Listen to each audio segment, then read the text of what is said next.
What's going on, everybody? Welcome to a show that we're going to call Webb's Q&A until we think of a better name.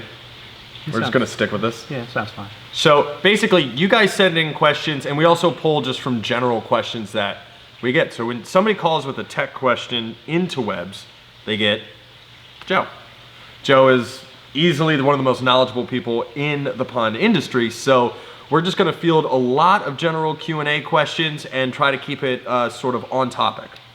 On the spot. And I've decided to sit crisscross applesauce, and he decided for a nice leisurely spread. So that's how we're going to do it. And who knows, maybe next episode we'll switch it up. Maybe. So we're going to do spring startup. That is a subject right now that's pretty, I don't know if you guys can actually hear it faintly in the background. We're trying to cut it out, but it is a crazy raining April day. It's coming. Yeah, it's coming down. Yeah. So when can I start my pumps and my filters? Obviously depends on where you live, but we're always going to go by pond temperature.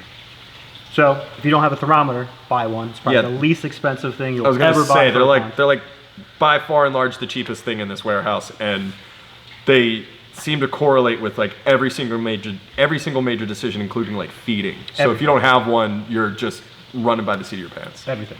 So in short, when the pond water temperature during the day is steadily at around 45, start the pumps, get things moving. And before that, I mean, it's not like your pond's stagnant.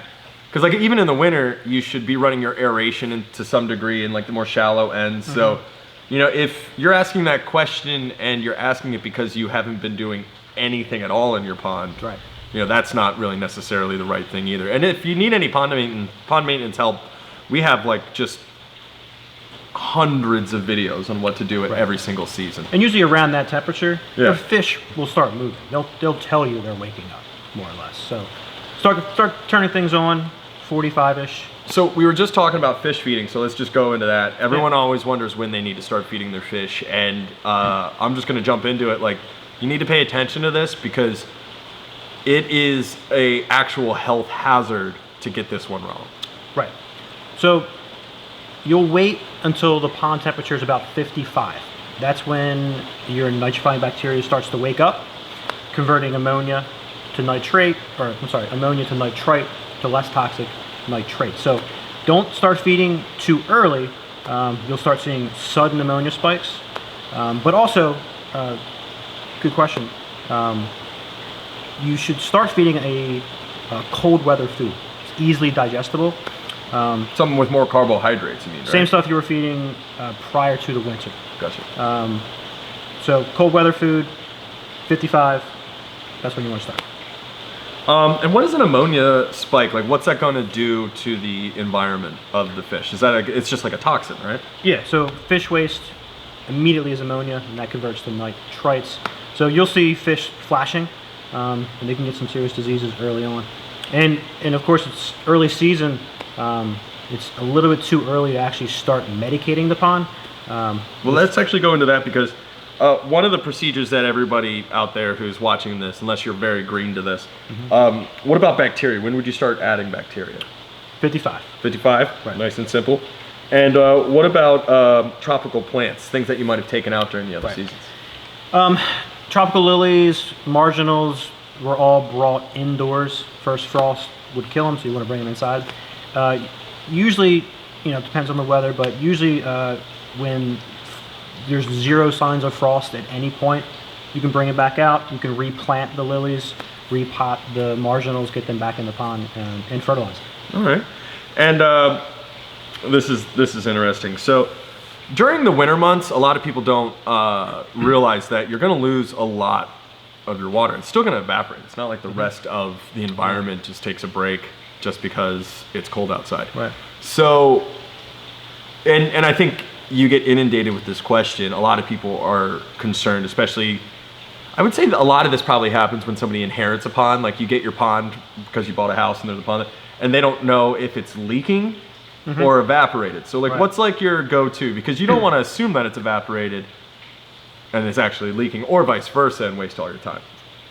First thing you want to do is if the pumps are running, turn them off. If the level continues to go down with the pumps off, you have a hole in your liner most likely. If the pump is on and the level's going down, it's more or less a direct result of the pump actually pushing it out. So check your plumbing, check low spots in your waterfall where water can actually be running out. That's basically the first step you want to do. And then also, like, let's just say your water levels are down. I mean, I would top them off before I'd start getting super concerned. Yeah, always have a conditioner on hand whenever you're adding or topping off, condition. Okay, this is one of the ones that actually came in. I started my submersible pump and the flow is much less than normal. What can I check? First thing you want to check is the pump. Pull the pump if it's submersible. Check the impeller for obstructions. Once you get that disassembled, clean, reassembled, submerge. Don't hook it up to any piping just yet. Just gently submerge, lay it on its side, plug it in. We want to eliminate any variable of obstruction in the plumbing. So test it without any plumbing after cleaning. So what's your number one thing that you start with every spring? First thing first, get a fish net, skim net, and just get some of that debris out. You probably should also be doing that at some point in time. You should, but things get caught underneath the net. You remove the net, and you still get wind-blown debris. So, freshen up, a little tidy. You know. And the other thing is, it's not like you're not going to be doing yard work anyway. You just need to really schedule this in. Yeah. Because one thing that you need to realize is that, if you're planting a garden, well, you're starting your garden. If you're going out and cutting your hedges, well, that's kind of the start of a project, whereas your pond in your backyard never went away. Yeah. Your pond in your backyard is still very much on a continuing life cycle. So I would argue that this should probably be where you start your spring cleaning. It may not be the most glamorous thing in your backyard, but not only will it, help you out if you do find out that you have a problem, you'll have more runway to get it started. Yeah. You have more runway to, let's say you did unfortunately have a leak. Yeah. Well, if you do that last, then now your fish are active, your fish need to start being fed, and it would have been a lot easier if you could have planned that around the weekend's works and trips that you had. Yeah. So I would always start your spring cleaning with your pond, and then move to, worry about your garden second, for sure. For sure. All right, guys, so that was Q&A, and if you guys have any questions, just email them right here to Webb's. I'm gonna put the email right down below. And don't hesitate to ask more than one. If you have a subject, rip it out, man. That's what we're here to do. We're here to just put out a weekly video answering all of your questions. So until next time, take care and enjoy your pond. I get the last wave, Joe. Okay.